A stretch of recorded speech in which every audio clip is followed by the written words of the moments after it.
A very warm good morning to all the students and parents. चलिए बात करते हैं आज की वर्कशीट के बारे में। आज की वर्कशीट का नंबर है 113। आज डेट है 20 नवंबर।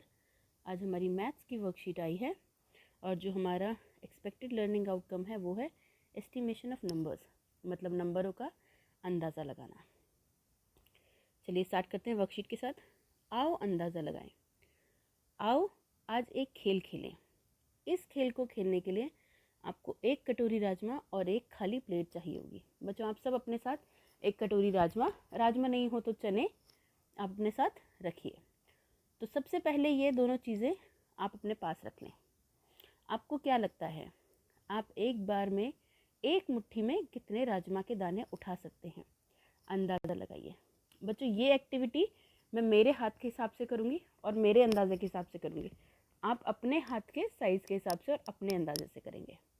चलिए, मेरा अंदाज़ा है कि एक बार में मेरे हाथ में लगभग 35 राजमा के दाने आएंगे। अब आप अपने हाथ की मुट्ठी में एक बार में राजमा उठाइए और उन्हें खाली प्लेट में रखकर गिनिए। अब मुझे असल में राजमा के दाने उठाने हैं और उन्हें गिनकर लिखना है।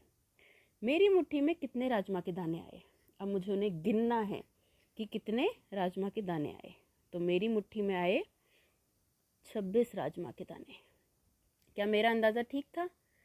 नहीं, मेरे अंदाजे में 9 राजमा का फ़र्क था। ठीक है, चलिए एक बार फिर अंदाज़ा लगाओ और दोबारा गिन कर देखो आपका अंदाज़ा कितना ठीक होता है। चलिए बच्चों, इस बार मैंने लगभग गिना है 21। मेरी मुट्ठी में 21 राजमा के दाने आएंगे, ये मेरा अंदाज़ा है। अब जब मैंने मुट्ठी खोली और राजमा के दाने गिने तो मेरी मुट्ठी में इस बार आए 24 राजमा के दाने। क्या मेरा अंदाज़ा ठीक था? इस बार लगभग ठीक था, सिर्फ 3 राजमा का फ़र्क आया। अगर आपका अंदाज़ा ठीक नहीं आता है तो आपको फिर दोबारा से मुट्ठी में राजमा उठाने हैं और ऐसा 2-3 बार आपको करना है। ऐसा करने से आपको अंदाज़ा लग जाएगा कि आप एक बार में कितने राजमा के दाने उठा सकते हैं। ज़रूरी नहीं है कि वही नंबर सेम आना चाहिए। जैसे पहली बारी में मेरे हाथ में आए थे 26 दाने, दूसरी बारी में आए 24।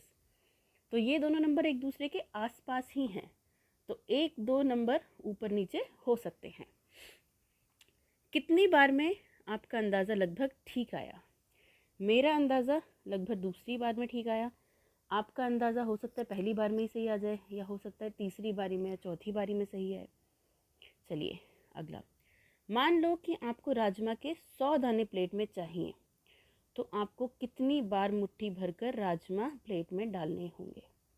अगर मुझे 100 राजमा के दाने चाहिए और एक बार में मेरी प्लेट में 26 या फिर 24 राजमा के दाने आ रहे हैं, तो चलिए मैंने पहली बार में डाला 26 आ गए, दूसरी बार में डाला तो 24 आ गए, फिर मैंने तीसरी बार में डाला तो मान लीजिए मेरे में 27 आ गए, फिर मैंने चौथी बार मुझे उठाना ही पड़ेगा और हो सकता है 100 से एक आध कम एक आध ज़्यादा ऐसे कुछ है, मानिए अब आगे 25। तो ये 100 से 2 ज़्यादा तो हैं लेकिन फिर भी 100 के आसपास हैं। तो 100 दानों के लिए मुझे कम से कम 4 बार अपनी मुट्ठी भर के राजमा के दाने उठाने होंगे। आप अपने हिसाब से लिखिए क्योंकि आप सबके हाथ तो छोटे छोटे से हैं ना। ओके, अगर आप दोनों हाथों में राजमा लेंगे तो क्या दोनों हाथों में बराबर दाने आएंगे? यस, बिल्कुल, क्योंकि हमारे दोनों हाथ बराबर ही तो होते हैं, तो दोनों हाथों में बराबर दाने आएंगे। ज़रा पता करके लगाइए, पहली मुट्ठी में डैश राजमा के दाने तो दूसरी मुट्ठी में डैश राजमा के दाने। अगर पहली मुट्ठी में मेरे मानिए 26 राजमा के दाने हैं तो दूसरी मुट्ठी में उसके आसपास ही होंगे, 24 से लेके हो सकता है 30 के बीच तक हों, थोड़े कम ज़्यादा हो सकते हैं।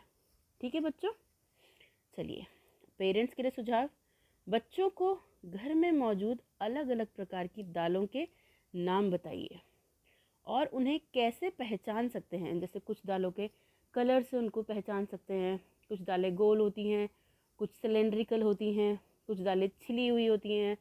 हम उन इस तरीके से उन दालों को पहचान सकते हैं। उन्हें यह भी बताएं कि दालें प्रोटीन का मुख्य स्रोत होती हैं। दालें हमारा मेन सोर्स ऑफ प्रोटीन होती हैं, इसलिए हमें दालों को अपने भोजन में शामिल करना चाहिए और दाल हमें खानी चाहिए नियमित रूप से। ओके, आज कोविड-19 के विरुद्ध लड़ाई में सुरक्षित रहने के लिए हमें क्या उचित व्यवहार दिया गया है, वो यह है कि हमें हमेशा मास्क पहने रहना है। ठीक है बच्चों, अपना ध्यान रखिए, सुरक्षित रहिए। धन्यवाद।